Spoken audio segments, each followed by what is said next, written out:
Hey everyone, welcome back. Here we are going to solve this question, that is how to reverse a string. So you can find this question on Geeks for Geeks website, and you can see the URL here. And I will also for sure I will copy this URL and paste it in the description box so you can practice along with me.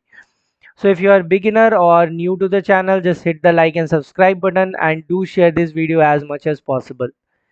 So guys, like we will do is what we are going to do, we will first discuss the question, then we will see what should be the approach, the proper approach what should be, and then what we are going to do is we will be seeing the code. So now let watch till the end. The question is, we have a string given here and we have to reverse the string. So as simple as that, this is the question. We just have to reverse a string. The string is already given. So if you I see the example one, you can see here the string is given, that is geeks, and here we are just doing the mirror image of this string. We will start from S and gradually we will go towards G. So I am just reversing the string here, right? So, and if you can see the example number 2, here the string is for and we are just reversing it.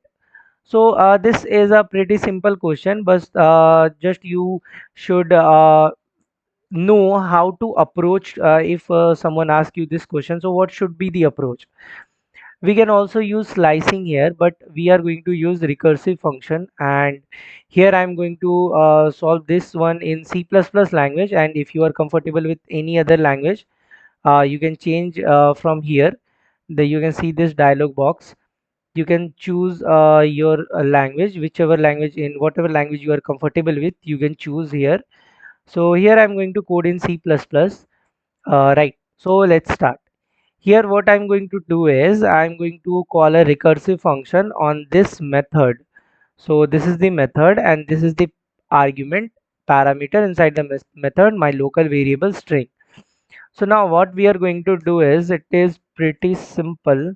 Here I will take a if condition, and then in if condition check the condition that if my string size is equal to 0. Here I forget the bracket. If my string size, I'm using dot operator here, this function. If my string size is equal to 0, or condition, my string size is equal to 1, then what I'm going to do is I will return the string. Why I'm doing this, you can let me just explain. Wait, let me just complete it, then I will explain. See here, if my string size is only 1, if suppose if only f is there, so what will be the mirror, what is, if only one letter is there, one character is there, so how can we reverse it? Right, we cannot reverse it. So if my string size is equal to 0, or if my string size is equal to 1, then we will return the string as it is, right? So this line, I hope you understand this much. So if I ask you reverse this, reverse h, how can you reverse h? You cannot, right? So this is the case of string size is equal to 1. So if I tell you that you have a string variable but nothing is there, so you have an empty string variable, so can you reverse it? No, right? So this is this condition. I hope you understand this single line of code. Now in else part, what I'm going to do is I will write the logic, the recursive, I will call the recursive function. So here reverse, but this is my method name, you can see from here, this is my method name, reverse word. Here I am going to call the recursive function. Here what index should I pass? Except one, I will pass every index. So substring, my first one. Now I'll pass here. So this is our code. Only two line of code is there. So I hope you understand this question. Let me just compile and run it. Let's hope there is no compilation error in this code. It will take some time.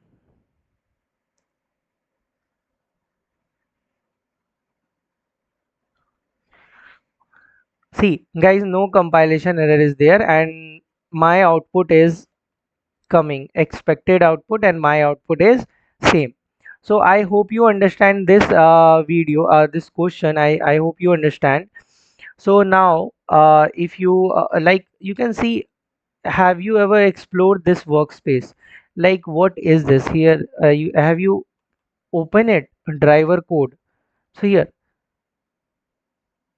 here already this method is called by this is my object, and we call this method by the help of object. So these are the code that is already written here. You don't have to write all of these code. And here see, this C++ namespace is already there. So you just have to write this two line for this code. If you talk about this question only, you just have to write a two line of codes. So I'm using recursive function here. So slicing is also there. You can also use slicing.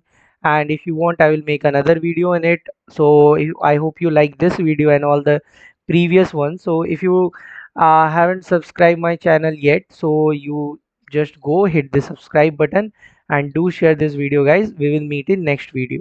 So happy learning. Bye bye.